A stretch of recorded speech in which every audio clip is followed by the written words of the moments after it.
Bienvenidos a la última charla del Festival Internacional de Animación 2021, 15ª edición que organizamos en la Universidad ORT Uruguay. En este caso tenemos al doctor Mohamed Ghazala, un conocido hace muchos años en Chile, nos encontramos por primera vez.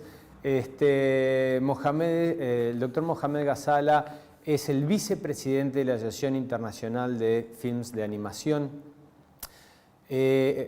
Fue el cofundador del capítulo en África y es un director, un cineasta en el área de la animación que ha trabajado desde hace muchos años en sus películas, inclusive varias de ellas fueron galardonadas en lo que es el premio de la Academia versión África. Ha publicado libros, tiene 2 libros publicados, una recopilación de todo lo que es la historia de la animación africana. Ya son 85 años de experiencia que tienen en el área, por lo cual nos va a transmitir parte de esa experiencia y cómo en esos 85 fueron publicando, industrializando el área, la animación, la publicación, la distribución de lo que es los cortos animados y largometrajes. Mohamed es profesor, ha sido profesor invitado en varios países, como ser Colombia, China, Sudáfrica, Ghana, Alemania.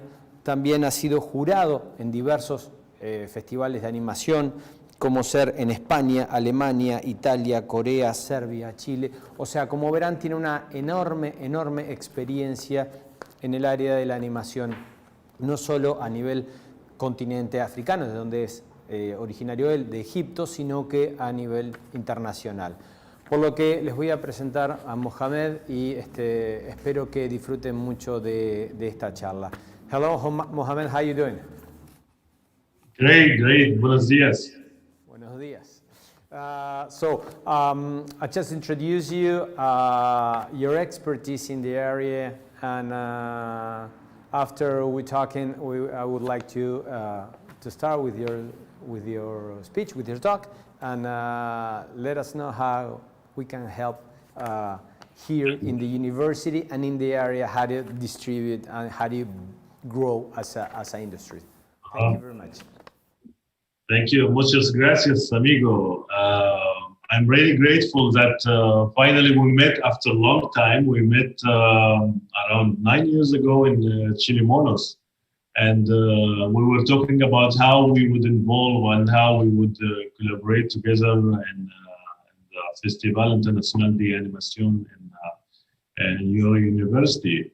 As I know about Uruguay,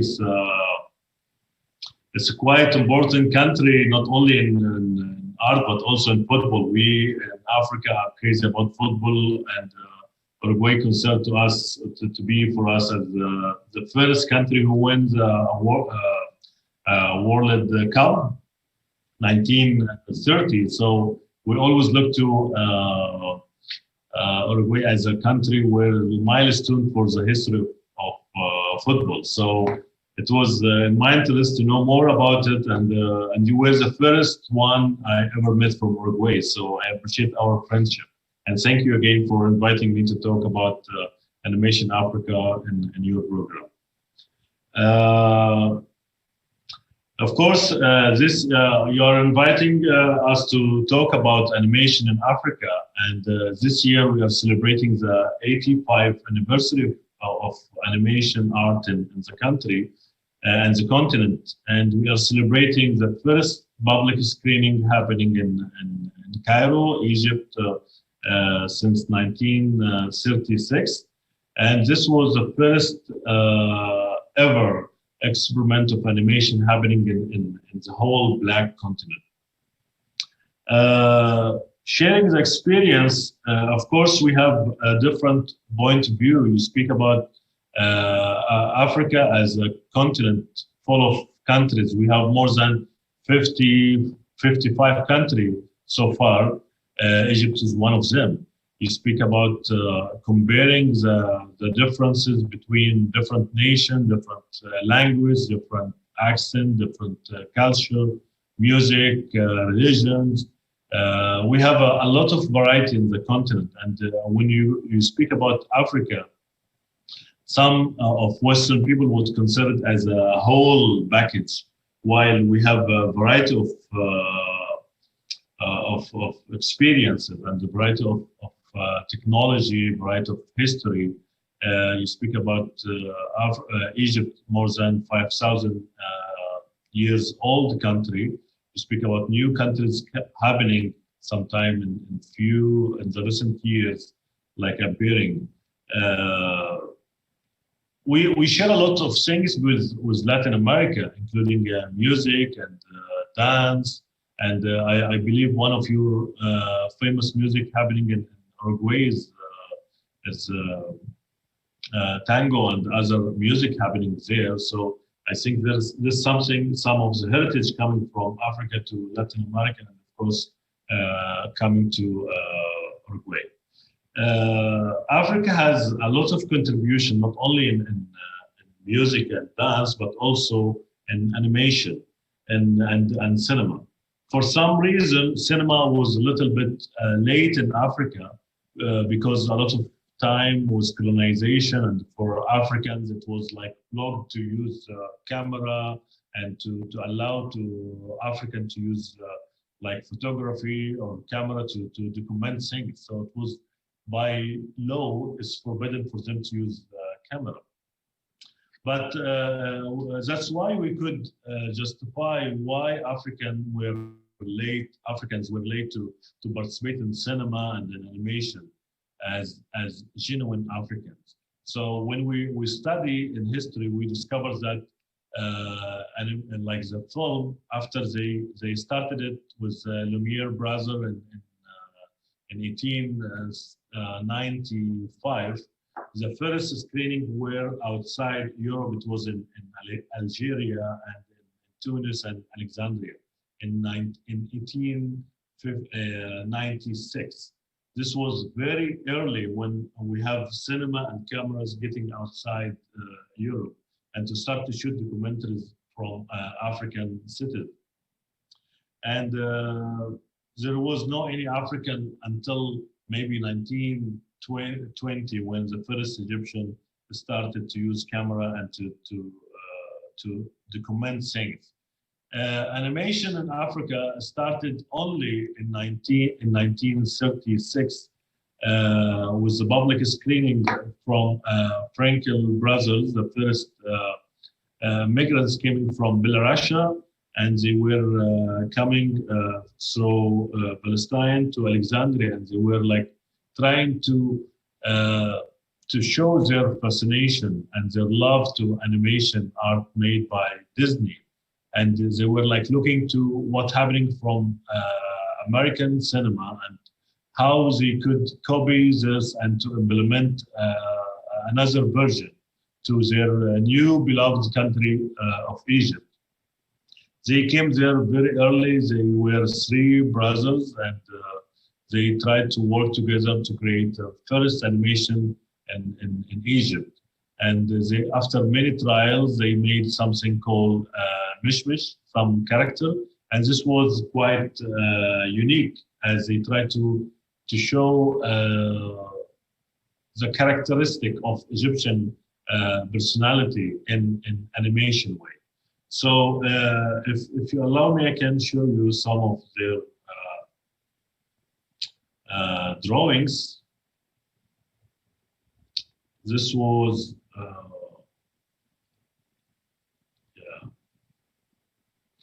So here we can see the 3 Frankel brothers. Can you see this? So those 3 brothers, Shlomo and Herschel and David, they were like different character and different like interest. Someone for mechanism, someone for acting, someone for drawing. So they were working together to show their creativity and to create something as animation. We can see here, this was the logo of their studio, Frankel Picture, and this was when they established their own workshop for making animation in earlier in 1930s. Later on, they established their own production with a film called Mishmish Effendi Mafish Faida. It means no any hope, or tomorrow when pigs fly. So actually this came from a hard experience when they tried to make their own film. So they went to a businessman, they asked him to sponsor their production. So they asked him, can you sponsor our first animated film? So he told them, Filmishmish, or it means that when pigs fly. So they use the name to be their own character, Mishmish Effendi. And when they go back again to the same businessman to ask him for the money, he told no mafish faida, or no any hope to support you. So they adapted the 2 words from this careless businessman, and they implemented as the title of their film. The character called Mishmish and the film called Mafish Faida. So their character was quite famous in 1930s and 40s to show the Egyptian character and how's their attitude in society. So they made around 15 films in different situations to show how the society of Egypt and how they made living that time. So until in late 40s and during the Second World War, they get sponsored by the Ministry of Defense to make like announcement against Nazi war coming to Egypt in late 40s. So they were like making promotional and propaganda film called National Defense to ask people to sponsor this kind of like spending money from public just to sponsor the national defense. And this film was quite famous and popular, like in cinema houses in Cairo and Alexandria. They used to show this 15-minute film before the feature films. Egypt was famous as the Hollywood of Orient. Like in 30s, this was the peak of cinema in Egypt. Like sponsored by the government, supported by the businessmen. Animation wasn't supported at the time until we get this sponsorship from the National Defense Ministry. So this film was really a big show for them, for the Frankel present. This film shows how Egyptian people, with their different like background, different religion, Muslim, Christian, Jewish, they are trying to support the Egyptian national defense against Nazi and their war coming to Egypt in late 40s during the national Second World War. So this film was really famous. We can see here part of it as we are showing Mishmish Effendi. This was like images from the first film, actually. Humour, qualité, inventivité, sans oublier la touche égyptienne. Les trois frères Frankel viennent de créer le premier dessin animé du monde arabe. Le ministère de la Défense fait appel à leur talent pour collecter des fonds. Progressivement, ils sont demandés partout. Mishmish Effendi était assez connu, assez populaire auprès du public égyptien. Dans certains épisodes, il apparaissait avec les stars du cinéma comme Sabah et d'autres chanteurs célèbres. Mais les événements politiques des années 40 ont affecté les frères Frankel de manière très douée. En 48, l'Égypte a mis toutes les sociétés, Here, ils ont envoyé tous les... Here we can see that Mishmish Effendi were like quite famous in Egypt, and in that time when we have the World War, the cinema was quite famous that time. So we can see that Frankel made a shift in cinema and in Egyptian cinema and animation as the first people to make animation, visual effects. They tried to mix like rotoscoping and also to mix live action people with animation, and this was really unique and happening for first time not only in Egypt and the Middle East but also in the entire Africa. We can see in the next the face of Mustafa Al-Hassan. After Frankel brother immigrated from Egypt in 1951, they went to France. There was no any followers for their artworks happening in Egypt, and all the animation they made was like talk with them to France, and we didn't know about them until maybe 1996. This was quite late when we were like knowing nothing about what's happening with Frankel animation, because they immigrated in sake of a new future in Europe, and there was no continuity of their animation until we get some experiments happening with some new Africans after independence movement in Africa, including Mustafa Al-Hassan from Niger. It's a country in sub-Saharan Africa. So we can see here Mustafa Al-Hassan considered to be the first African to do animation, and we call him as the godfather of African animation. He made his animation since 1960, and for maybe 10 years between Frankel and Mustafa Al-Hassan, there was no much like evidence of animation made by Africans. Maybe some experiments happening in Egypt by Ali and Hussam Mohib, while they are trying to make their own animation for the Egyptian television, starting in 1960s. But Mustafa Al-Hassani was the first one to make actual short animation film by him.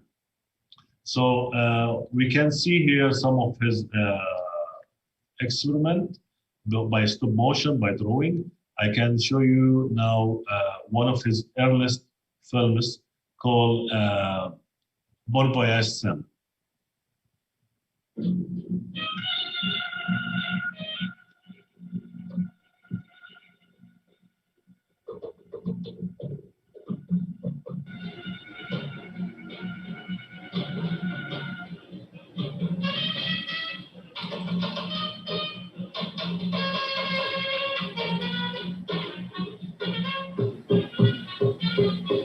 Oui, entrez.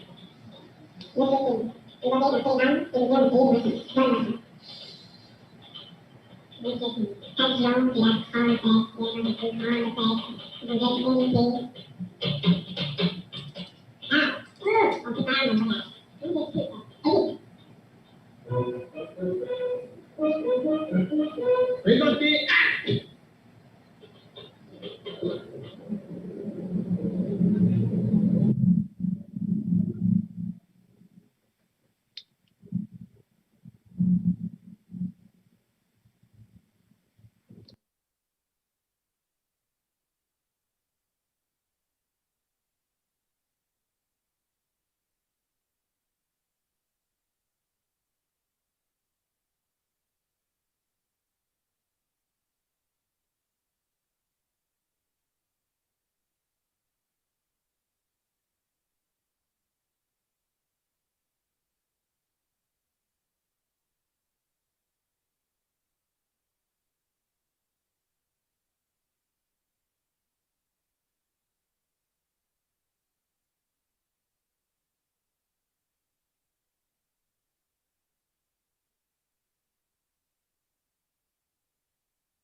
Is it okay now?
après les inaugurations, la visite de la ville et la signature du livre d'or, Sim n'oublie pas de remercier son hôte et de l'inviter pour l'année prochaine.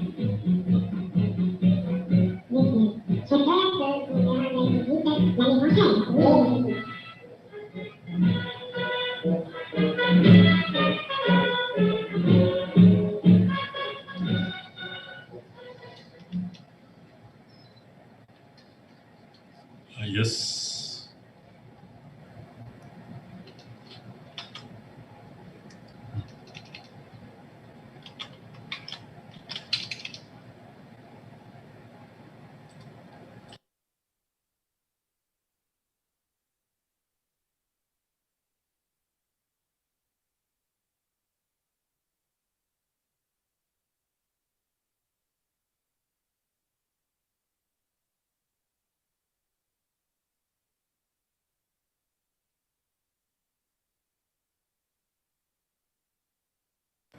Alejandro?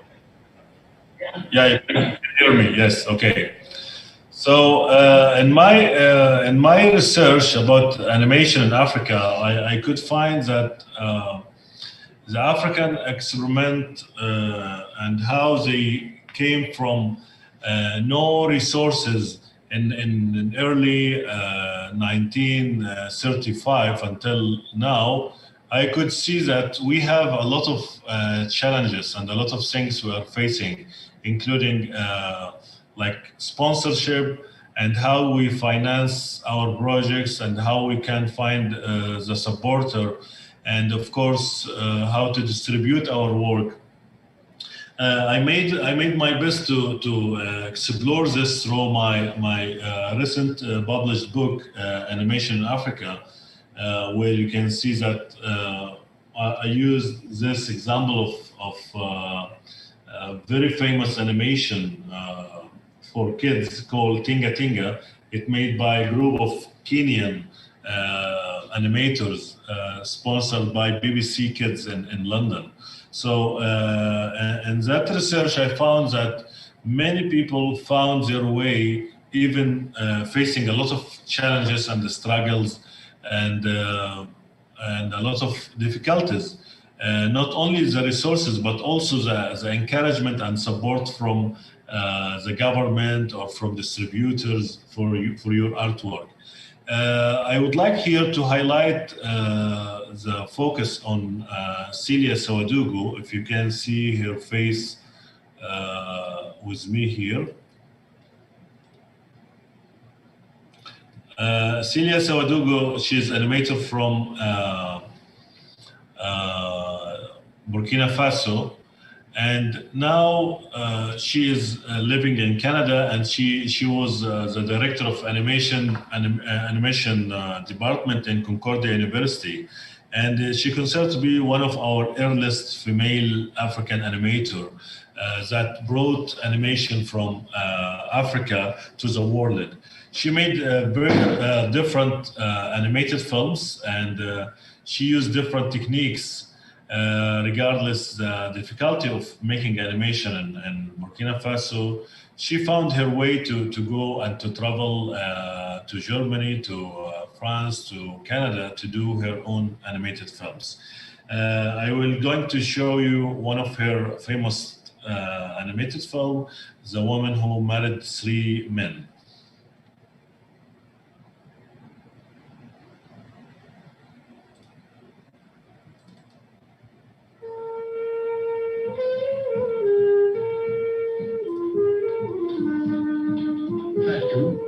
Princesse du désert, belle comme une nuit étoilée, imprévisible comme une tempête de sable, vous laisse parler à la manière de son soin.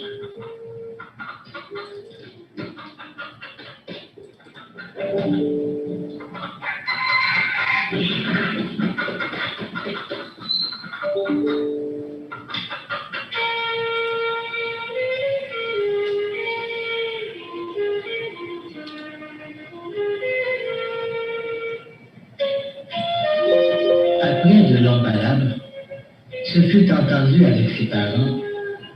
Fatou allait se marier à 3 hommes. Coup d'alors, le titre. Moussa, le marchand de bétail.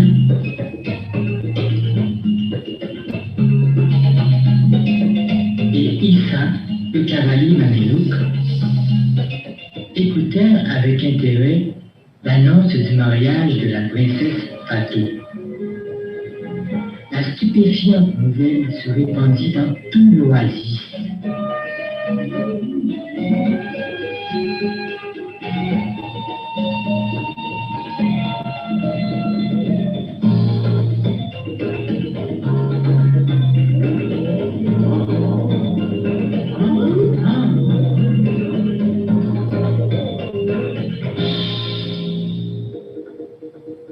Fatou accepta la main de Issa, le coup d'alors et de Moussa.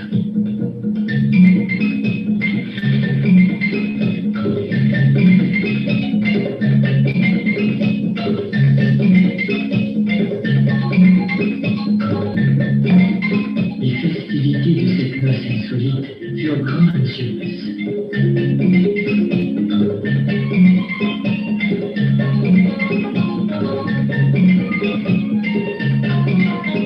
Toute la nuit, la griotte chanta les louanges de la famille de Fatou. À l'aube, Issa le cavalier mamelouk, Moussa le marchand de bétail, et coup d'alors le titre, chevauchèrent vers leur destinée. Ils ne se doutaient guère que Fatou allait bientôt mettre leur amour à l'épreuve.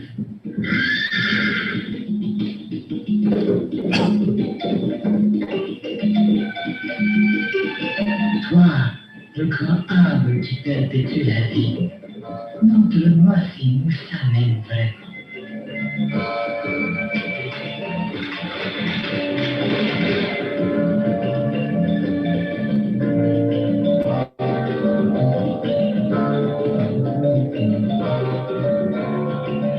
Vent, vent, mon ami, dis-moi si coup d'alors est un noble volage.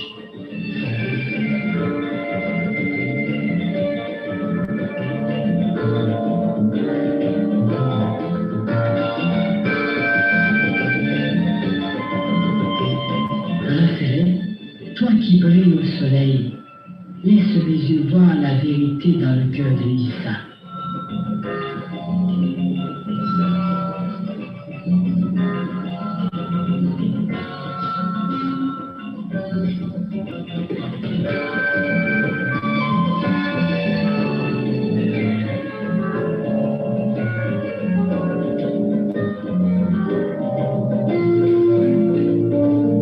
Fatou avait trouvé en Issa l'homme qu'il aimait pour elle-même.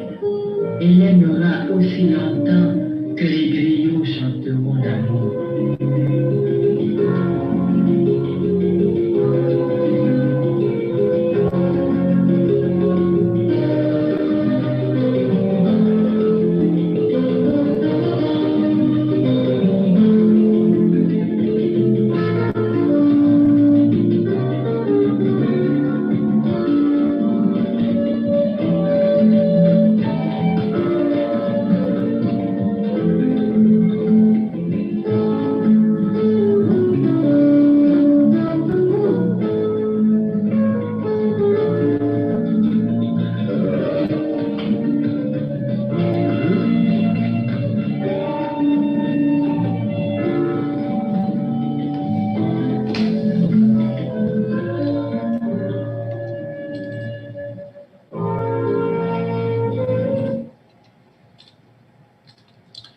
So we have seen now a film made by Celia Sawadougou, one of the most famous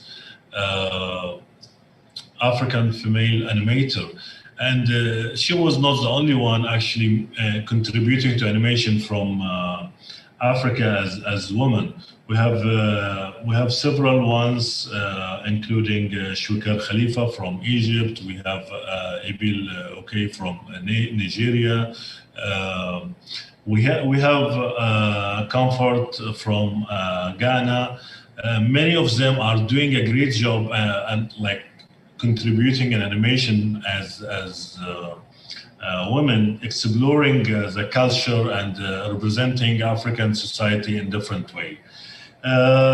Coming to the modern life, actually, as we have 55 countries in Africa, we have several schools, we have several studios, including the most successful ones in South Africa, if we can call Triggerfish Studio of Animation, one of the most famous animation studios in South Africa and the entire continent. They are doing now like works with Netflix or with like Disney or Pixar experience. They are trying to help in connecting animation in Africa with this international standard. Actually, one of their recent work made in like not that recently, it's like 9 years ago, Zambezia were nominated to Oscar for Best Animation Feature Film. And I think this was a milestone for African animation when we have quality could be competing with international standard and to be among animation happening in America or in Europe or in Japan. We found the way, as we have a new era of digital technology, now we can have those application and we can bring those equipment and we can have our own animation, because it's all about creativity. And if you have the skill, you can use whatever software or application and you can implement what you want. Now I can show you some of or one of like Triggerfish animation.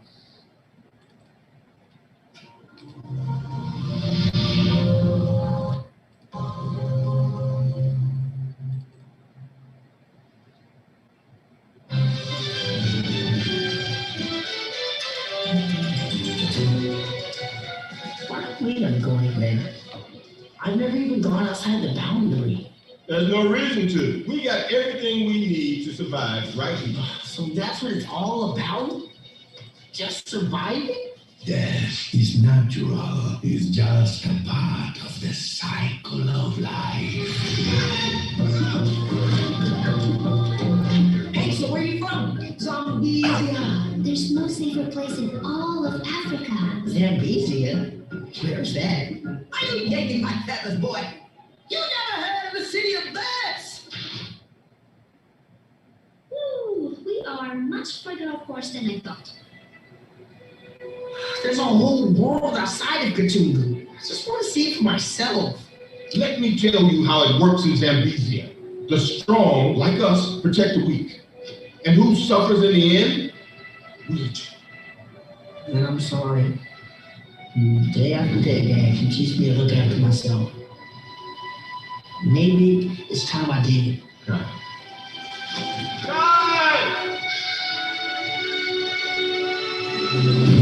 Far away in the deepest part of Africa, there exists a magnificent city of birds of all different feathers who live in perfect harmony, safe from the harsh law of the wild. You raptors are all the same. He was just hungry. We all are. But all is not well in paradise. It's time to take an empire for yourself.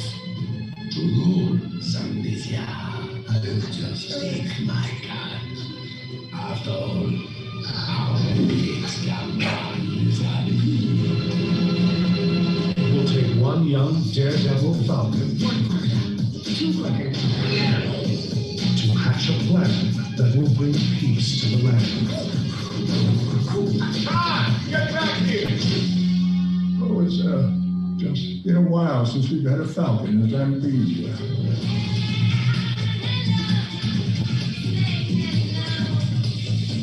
It'd be too late by then. I know it's risky. What choice do we have, sir? If we all stick together, we should win this thing. Enter a world undiscovered by human eyes, a magical kingdom where survival isn't only for the birds.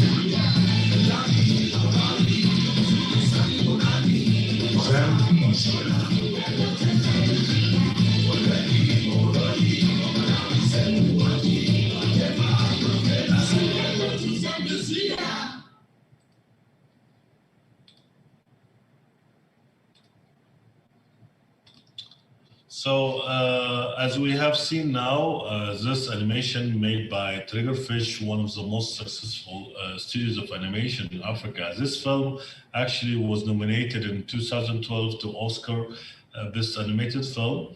And I think this was a moment when we get a lot of inspiration from this happening event, that an African, African film fully animated in the continent are going to such level, and this forced us to question how this would be repeated and how to be sustainable for additional milestones for African animators, and how they would keep this kind of exposure internationally, and how to connect their animators, their local studios with the international market, and how to get this kind of distribution, how to be attracted to be hired to do commission work from America or Europe.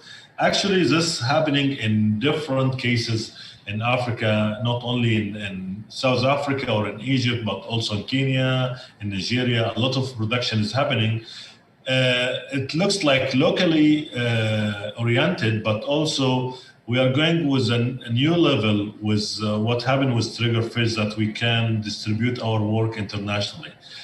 With Tinga Tinga Animation, I don't think I have enough time to show part of their work, but these characters are made by local artwork or style of drawing on furniture or artifacts for tourists. This is like a kind of art in Tanzania and in Kenya, and in Swahili culture. So they are using this as main characters for their animation.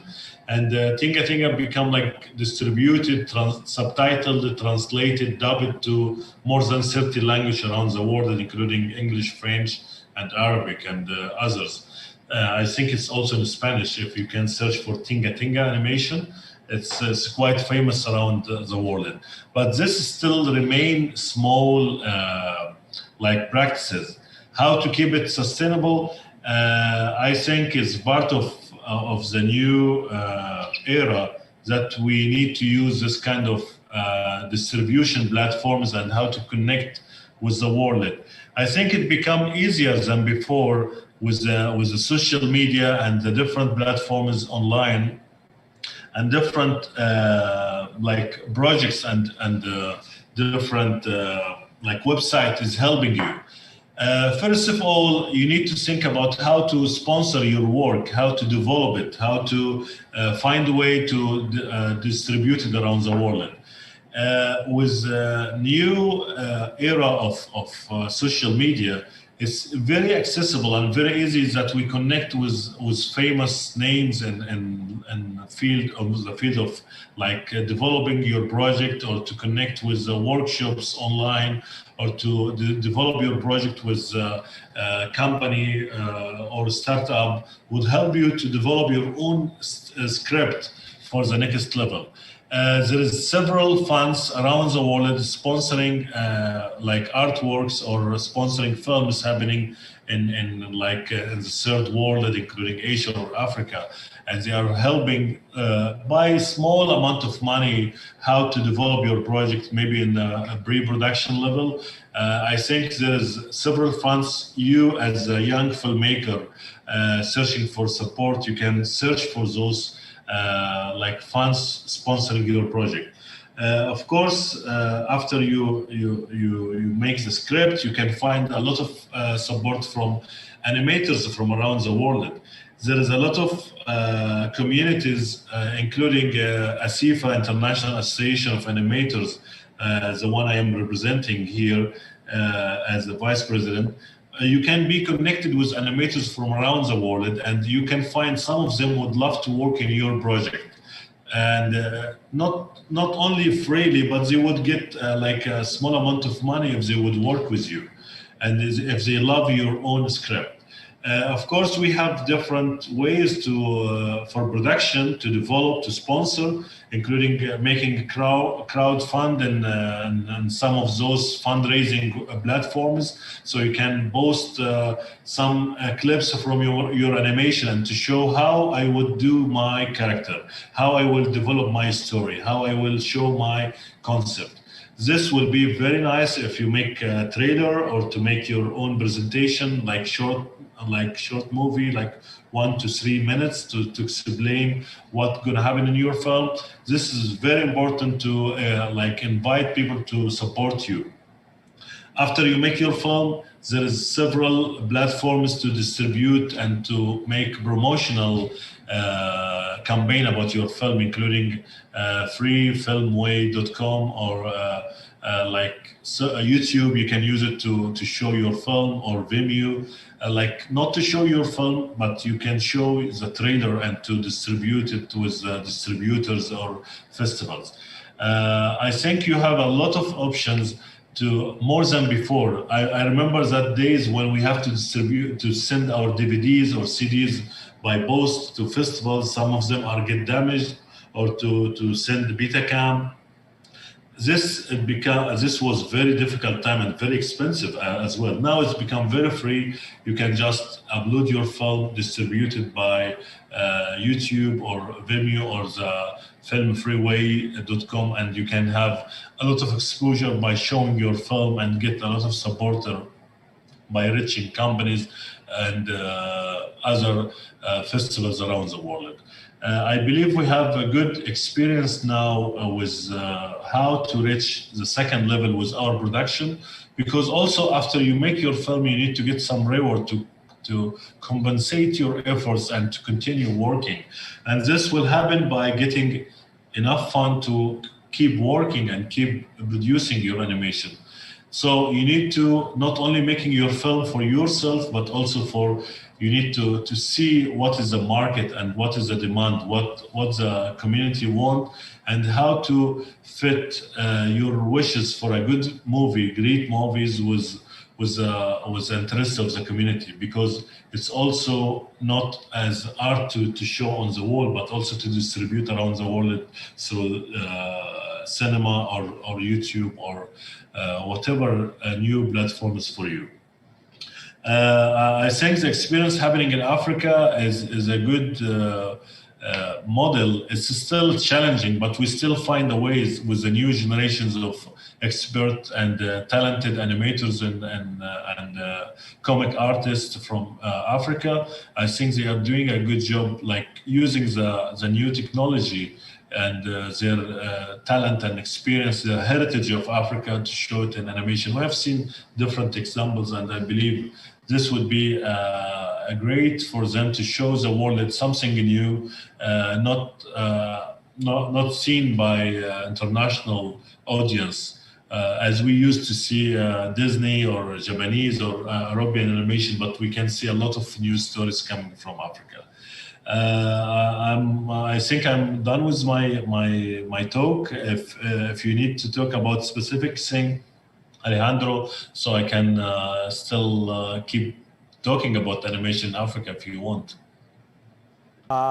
Thank you, Mohamed. I think you just throw us a bunch of information that it's really useful and very interesting, because you show the evolution first, and I can see the similarities with the American animation in the 30s. The character design, the typical cycle animation, it's a lot of stuff that really it's very similar at the starting with American animation. I realize how do you evolve and how do you create your own style with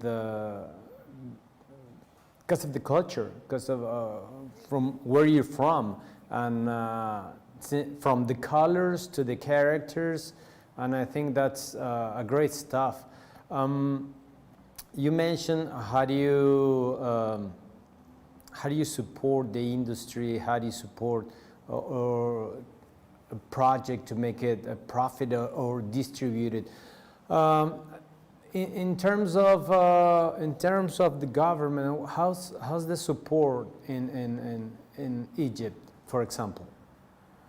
Do you have any like a cross-funding, but support from the government? How do you mix the government with the industry? Yeah.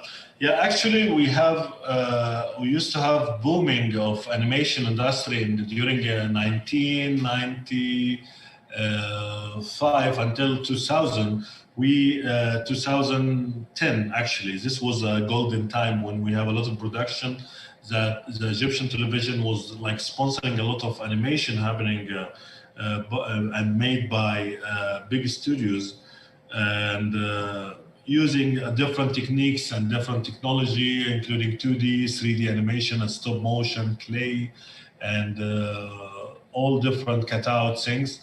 And the sponsorship coming from television was quite rich, and like the spending was high.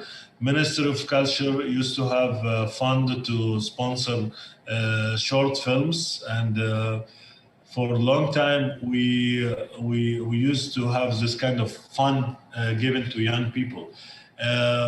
We didn't have enough support for feature film until we produced the first one actually in 2019. This was made by a production house called El Sahar, and they spent around 20 years to make this feature film.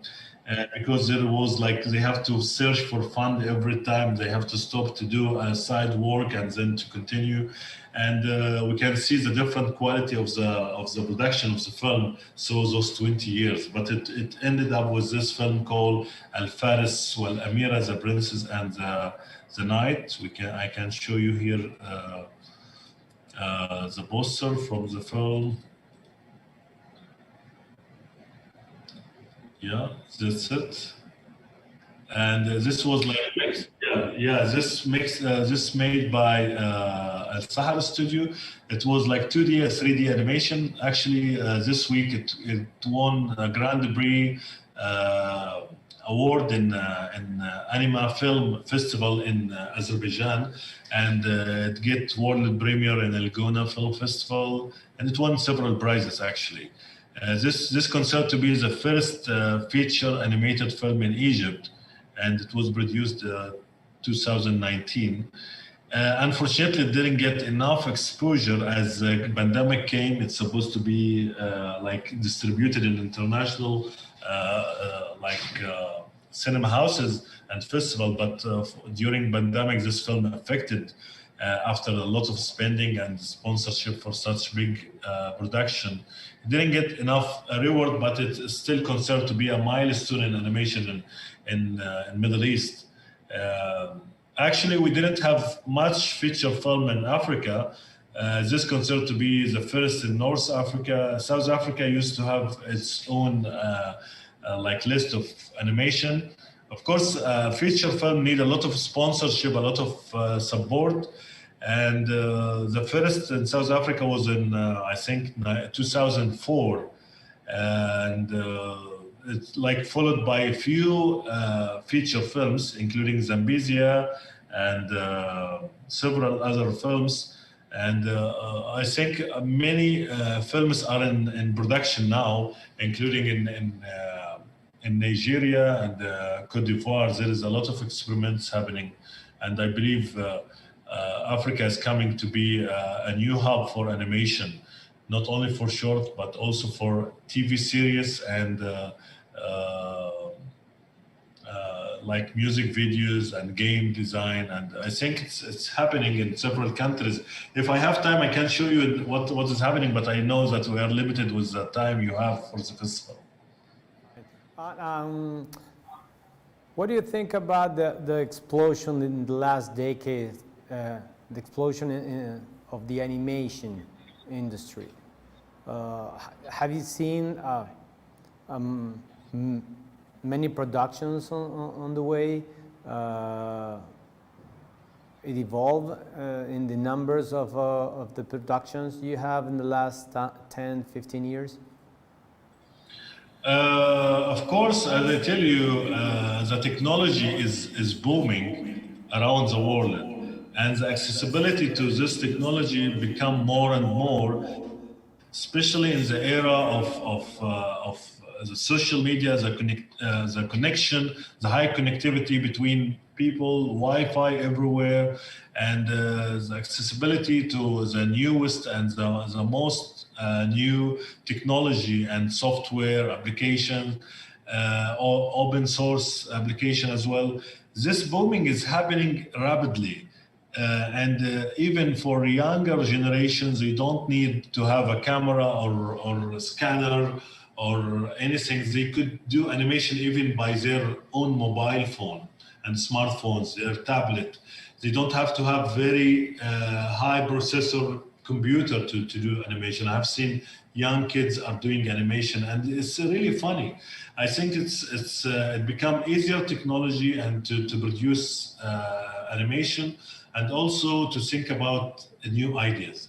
The main challenge now, as we have rapid development, is how to find the unique ideas and how to be smart enough to spend your time and invest in a good idea.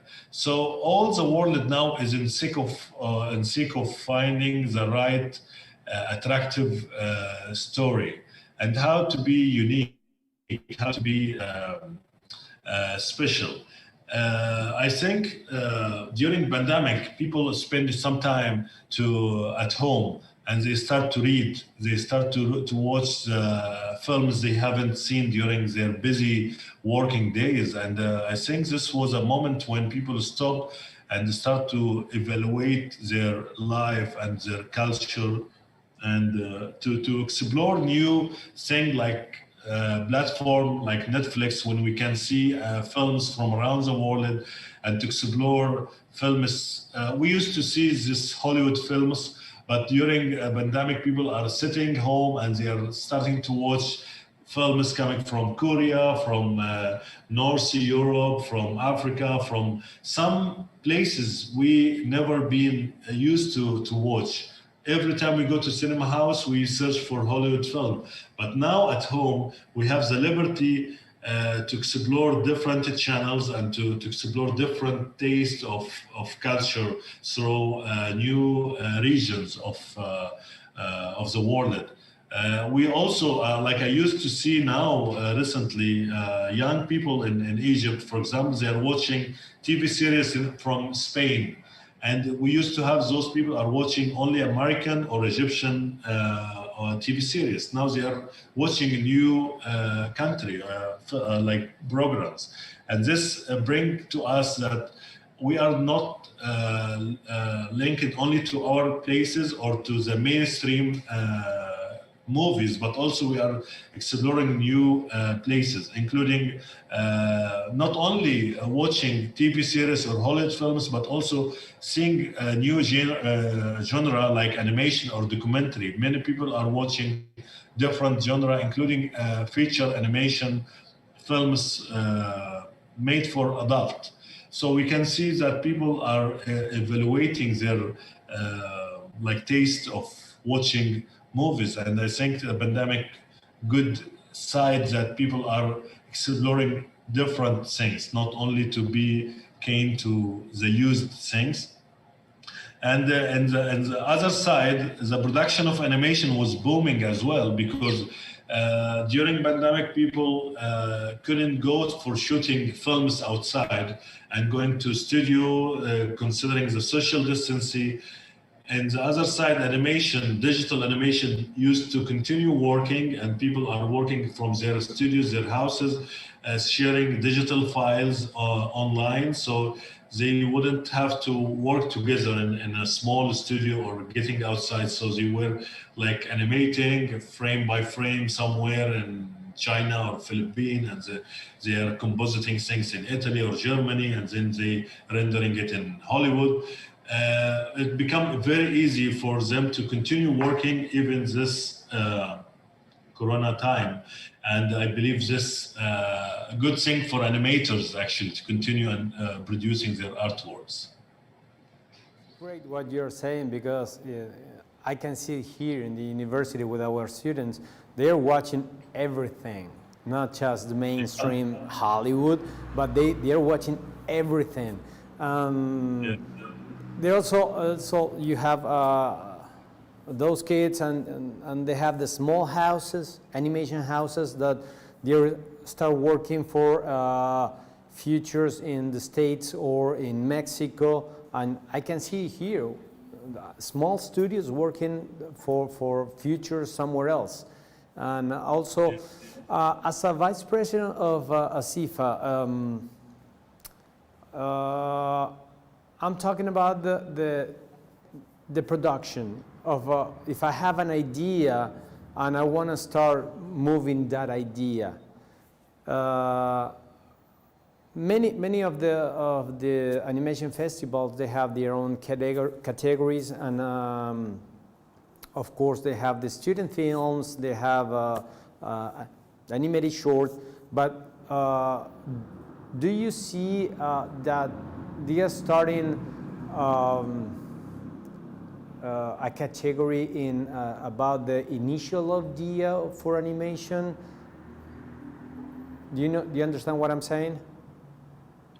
You mean ASIFA as the organization? No. If you see any festival that start awarding first a draft or a script for animation.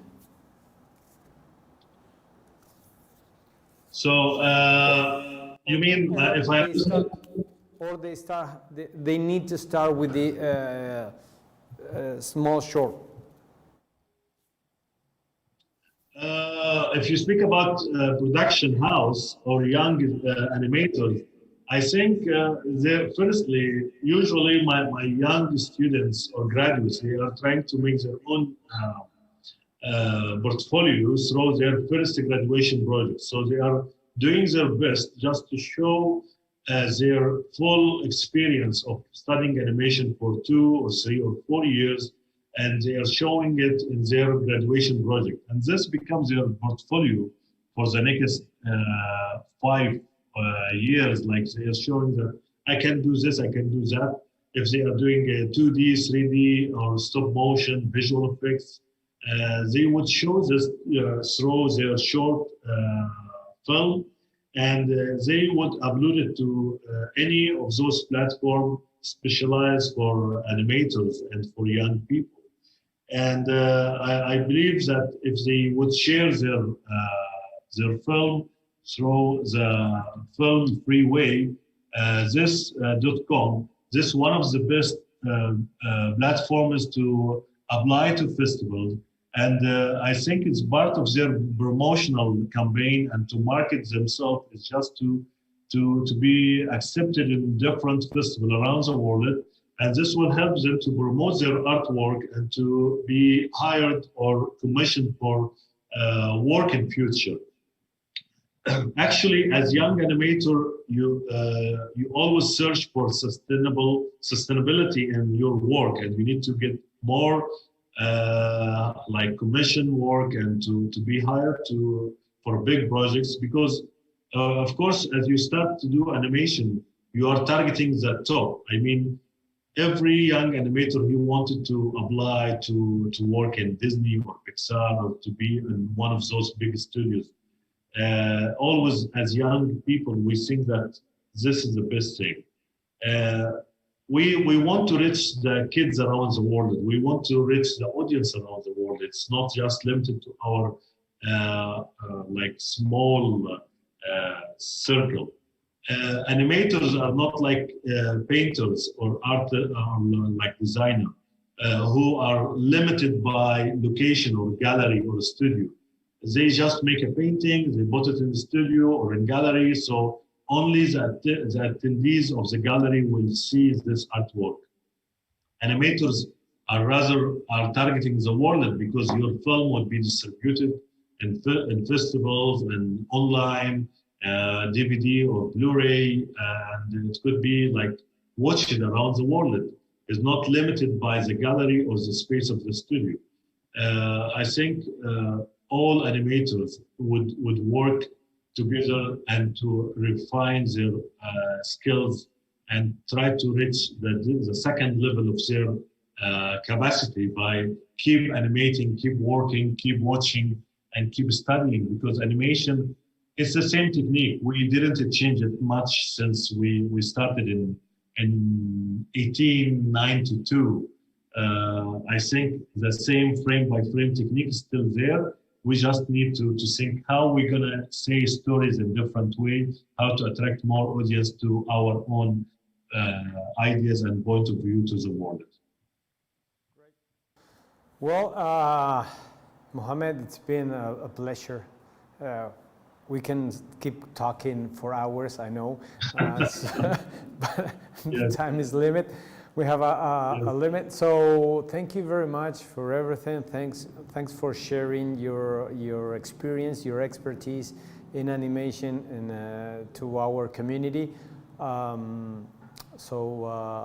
Thanks again for being here. Thank you, Alejandro, for your invitation and to give me this opportunity to talk to your nice audience. Of course, I cannot see them, but they could see me. They could see me like in person. Hopefully, one day I will be able to see them in person in Uruguay, one of those countries I would love to see how it's such a small but also such unique in the world. It's the first one World Cup, and to have such one of the best economy in Latin America.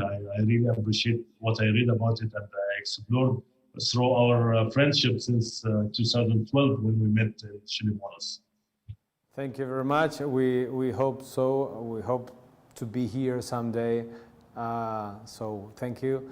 And well, I'm switching to Spanish. Okay.